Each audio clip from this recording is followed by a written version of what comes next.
For 12 years, I screamed the same sentence. The DNA wasn't mine. 12 years. That's how long I was locked away for a crime I didn't commit. And the most painful part, they already knew I was innocent.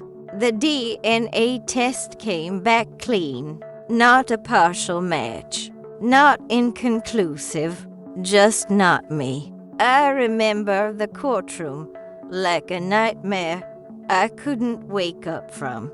The judge looking down at me, voice flat, guilty of second-degree murder. I couldn't breathe.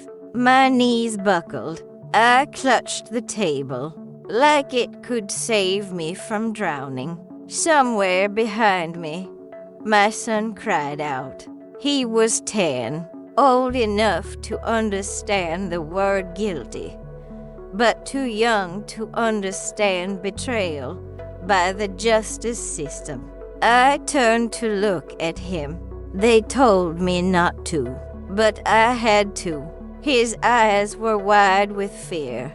My sister held him tightly, whispering something I couldn't hear. Probably it's going to be okay. But it wasn't, and I knew it.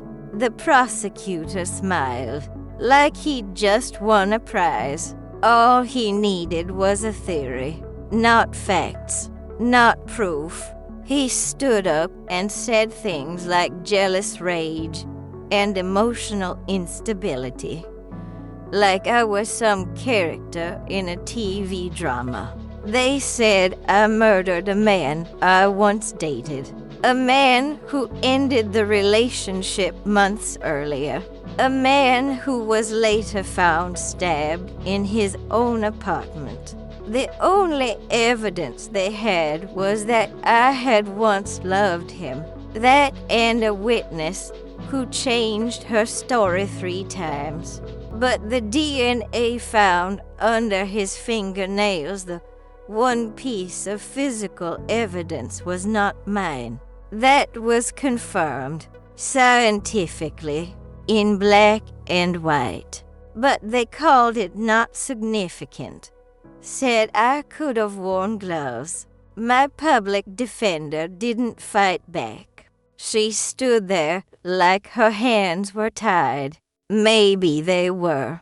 Maybe she never believed me. Or maybe she was just tired.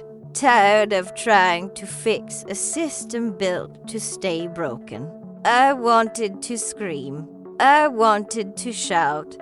The test proved it. The DNA wasn't mine, but I didn't.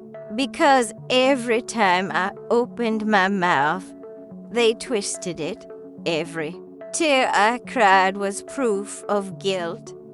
Every silence was lack of remorse.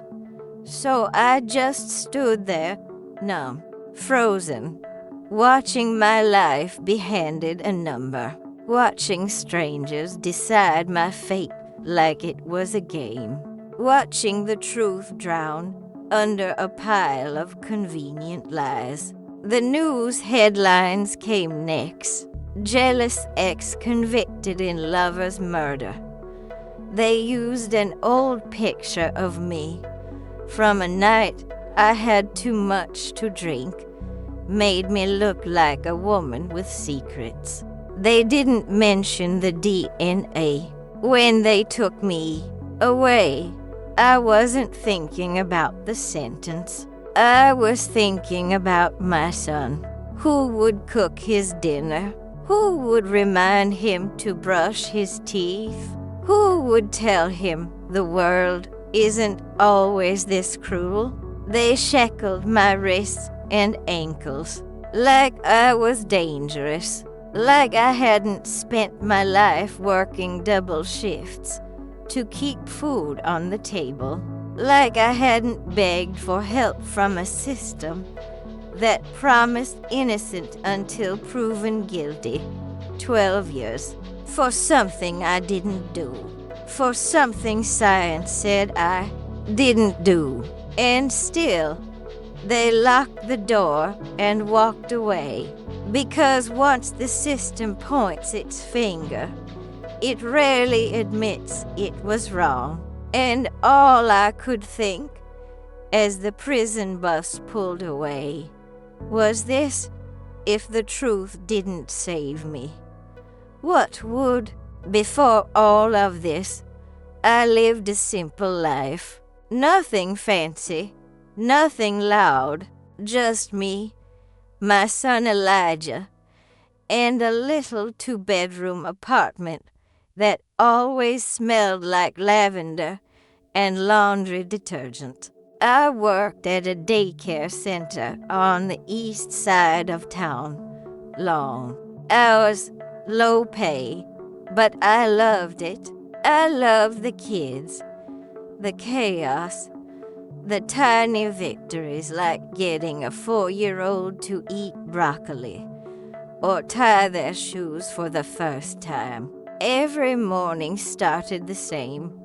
Coffee before sunrise, Elijah's sleepy voice asking for pancakes, the two of us racing to get dressed before we missed the bus. We were a team, just me and him against the world.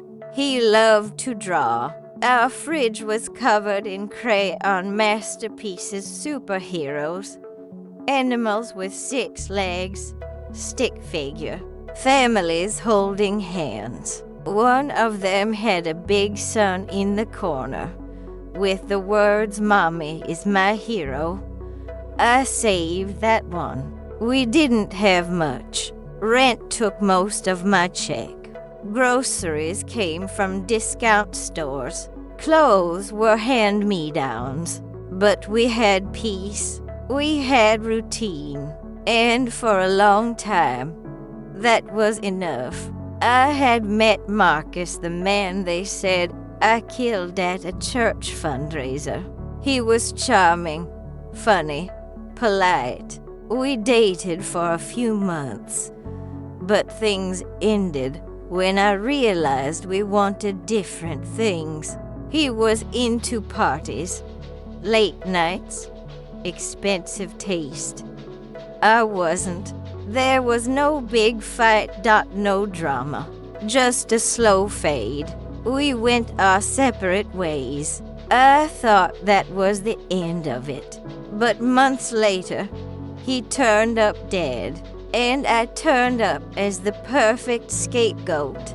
The day the police came, it was a Friday. I had just finished braiding Elijah's hair and was packing lunches for the next day's field trip.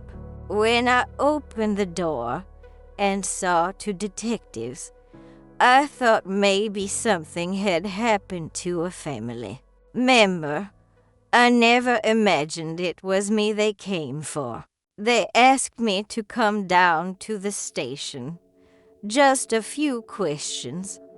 I didn't even change my clothes. I told Elijah I'd be back soon.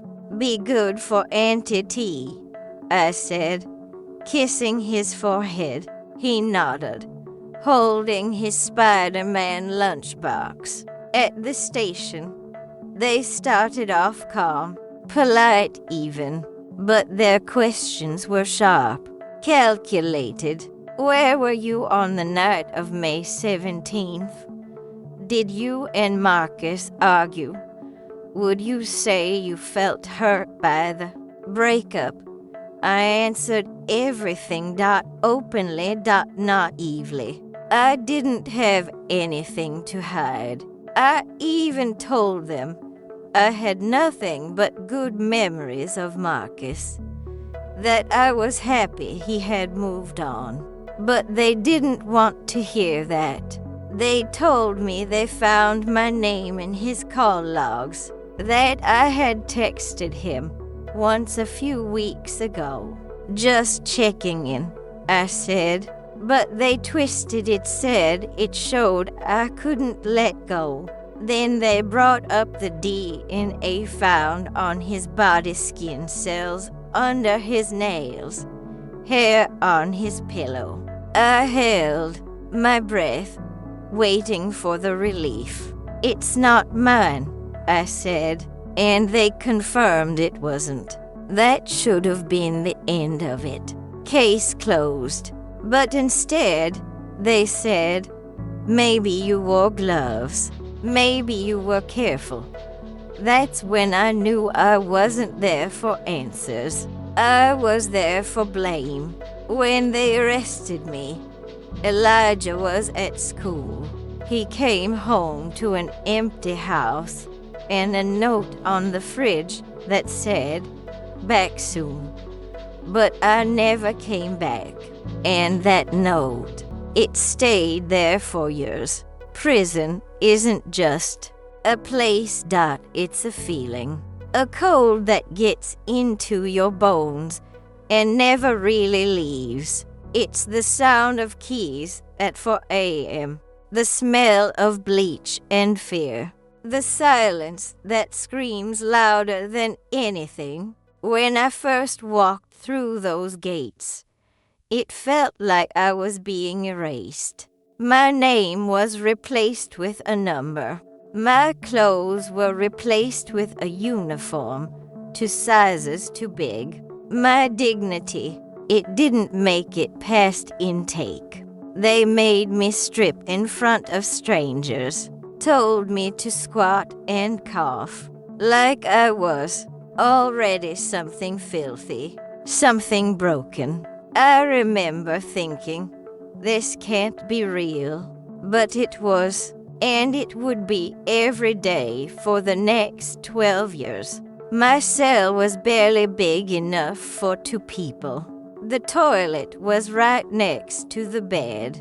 My bunkmate, Tanya, had been down for 17 years. She didn't talk much at first, just stared out the window like she was watching a life that wasn't hers anymore. The first few nights, I didn't sleep. Every sound startled me, doors slamming, women screaming, footsteps pacing. I kept thinking about Elijah. Was he eating, sleeping? Did he think I left him? I wrote letters every week, told him I loved him, told him I was okay even when I wasn't.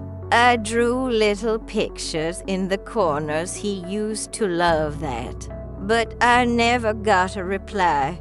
Not one. Months passed. The system broke me in quiet ways, like not saying my name, like treating me like an object to be moved, searched, ignored. I started to fade, not all at once, but slowly, like color leaving a photograph. There was violence, yes, but the worst pain came from the silence, the waiting, the hopelessness, the feeling that the world had gone on without you and wasn't looking back. I missed holidays, birthdays, first days of school. Elijah grew up in pictures I wasn't allowed to see. My sister said it was easier that way. For who? I wanted to ask Dot for him, or for them. I tried to keep my mind sharp, read every book in the library, took GED classes even though I already had my diploma. I needed something, anything, to remind myself that I still had a brain, that I was still human. Tanya eventually opened up, told me she was innocent too. Different crime, same system. She said, "We're just files in a drawer, girl. They don't care if the file breathes or bleeds." I believed her. We stuck together, shared food when we could, shared silence when we had to. We learned how to survive without losing ourselves completely. Some days, that meant singing. Other days, it meant crying into a pillow. Once, a guard called me murder to my face, just casually, like it was my name. I didn't react. That's what they wanted. Reaction. Pain. And I wasn't giving them that anymore. Every year that passed, a little piece of me went quiet. I stopped counting birthdays, stopped asking about Elijah. I was afraid of the answer. Afraid that by the time I got out, if I ever did, he wouldn't know my face anymore. But through it all, one thing never changed. I knew I was innocent. I knew the DNA didn't lie. And one day, I was going to make them hear me. Year 7 was when I first heard about the Innocence Project. Tanya mentioned it during lunch, like it was just another rumor, another flicker of hope people held onto before it burned out. But that night, I couldn't sleep. I kept thinking about that DNA test, the one that proved I didn't touch Marcus, that they said didn't change the narrative. If it didn't matter back then, maybe now it would. I wrote a letter, 2 pages, careful handwriting. Every word felt heavy. I told them everything, my arrest, the trial, the ignored evidence. I didn't expect a response, but I mailed it anyway. Months passed. Winter came and went. I kept writing once a week, sometimes more, to lawyers, journalists, advocacy groups, anyone who might listen. Most letters went unanswered. Some came back marked return to sender. Then one morning, a guard called my name. Legal visit, she said, like it meant nothing, but to me, it meant everything. My legs shook as I walked down that long hallway. I didn't dare to hope. Not yet. In the visiting room sat a woman in a gray suit with tired eyes and a voice full of fire. "I'm Rachel Voss," she said, "Innocence Project. I read your case, and I believe you. I didn't cry right away. I didn't trust it. Too many times I'd felt a crack of light just to watch it close again. But when she slid a folder across the table with a printed copy of my DNA results, I felt my throat tighten. "Your DNA was never on Marcus," she said. "In fact, there was male DNA under his fingernails, and the prosecution knew that." I just stared, my hands curled into fists. Without me realizing, Rachel had already filed a motion to reopen the case.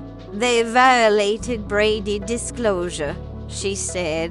"They hid exculpatory evidence." I didn't know what all the legal terms meant. I just knew they had lied, and she could prove it. The same prosecutor from my trial was still in office. He denied everything, said the evidence had been inconclusive at the time, that I had ample opportunity to defend myself. Lies. All of it. Rachel dug deeper, found emails between lab technicians questioning the quality of the DNA sample, found internal memos from the DA's office choosing not to present the negative result to avoid jury confusion. She took it to the press. Suddenly, people were talking. Mother imprisoned despite negative DNA. System ignored science. For the first time in years, my name wasn't just tied to a crime. It was tied to injustice. A reporter came to visit me. She asked how I survived all those years knowing I didn't do it. I said, because the truth never left me. They buried it, but they couldn't kill it. After 10 years behind bars, a judge finally agreed to hear the new evidence. It wasn't a new trial yet, just a hearing, but it was more than I had ever gotten. It was a crack in the wall. As I walked back to my cell that day, everything felt heavier and lighter. I still wore the uniform, still lived in a cage, but now, finally, someone else carried part of the weight with me. The morning of the hearing, I woke up before the lights came on. I sat on my bunk, hands folded, heart racing. I had waited over a decade for this moment, but it still felt like it wasn't real. They brought me out in shackles, standard procedure, still humiliating, but this time I didn't lower my head. I wanted them to see me. I was no longer invisible, no longer silent. The courtroom smelled the same, cold wood, old carpet, but the air felt different. Rachel sat beside me, flipping through folders like a woman on a mission. The prosecutor sat stiffly across the aisle, avoiding eye contact. The judge read aloud the motion for exoneration. My ears rang. I couldn't hear every word, just fragments.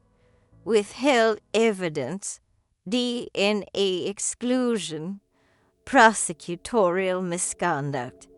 Words I had whispered in my head for years. Rachel stood and presented the lab reports, the emails, the affidavits. She spoke clearly, calmly. Every fact was a bullet fired into the false narrative that had stolen my life. When the DA's office finally responded, their tone was defensive. They admitted procedural errors, called it an unfortunate oversight. I nearly laughed. Oversight? Is that what they called 12 stolen years? Then the judge turned to me. Miss Ellis, he said, in light of the new evidence, this court vacates your conviction and orders your immediate release. I froze. The room spun. My hands started to tremble. I looked at Rachel. She smiled through tears. The courtroom was quiet to quiet. There was no cheering, no gasps. Just the sound of a gavel hitting wood and a door cracking open. They unshackled me in a side room. The guard didn't look me in the eye. I stood there holding the same clothes I wore 12 years ago. They didn't fit the same. Nothing fit the same. Outside. The world looked too bright. Too fast. Cars flew by. People stared. Some clapped. Others just watched. I stood on the sidewalk, air filling my lungs like it hadn't in years. I was free, but I didn't know what to do with it. A woman approached. My sister, older now, wrinkles where there were none before, but still her. She hugged me like she was trying to put me back together. I held on like I didn't want to fall apart again. We went to a diner.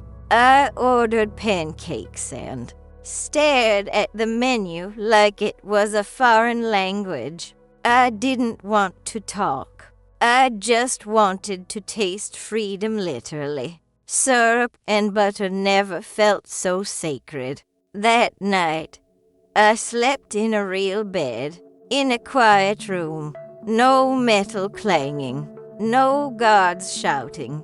I cried for hours, for the years lost, for the son I barely knew anymore, for the woman I used to be. Rachel called me the next morning. "We'll file for compensation," she said. "You deserve everything." I thanked her, but I knew no amount of money could fix what was broken. You can't put a price on time, or trust. Before hanging up, I asked her a question I had held in for years. "Do you think they'll ever say they were sorry?" She paused, then said, "Maybe not.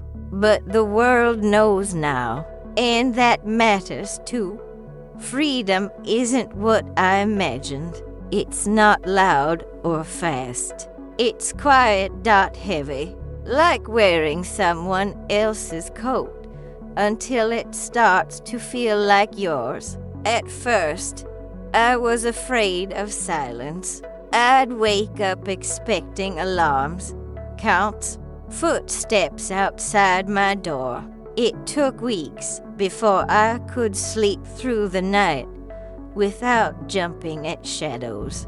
I moved into a small apartment that the organization helped me find. Nothing fancy, just a clean space, a window with sunlight, and a kitchen that smelled like second chances. Every morning, I made coffee and sat on the couch with a notebook. Writing became my anchor, not about the prison, not always, but about healing, about Elijah, about who I was now. It took 3 months before I saw him. He was taller, quieter, a man now. I barely recognized his voice, but when he hugged me, something inside clicked back into place. A missing piece finding its way home. We talked for hours about music, about school, about the hole my absence left. He didn't call me Mom at first. He said Naomi. It hurt, but I understood. You don't just pick up where time dropped you. He told me he read about my case online, that he didn't understand why no one fought harder. I told him I did, and I would never stop fighting for others now. I started volunteering with the Innocence Project, helping women like me forgotten, mislabeled, discarded. I listened to their stories, and when they cried, I didn't tell them it would be okay. I told them I believed them. People started asking me to speak on panels, in classrooms, even in courtrooms. At first, I said no. My story felt too personal, too raw. But then I realized it wasn't just my story. It belonged to thousands. So I stood in front of strangers and told the truth.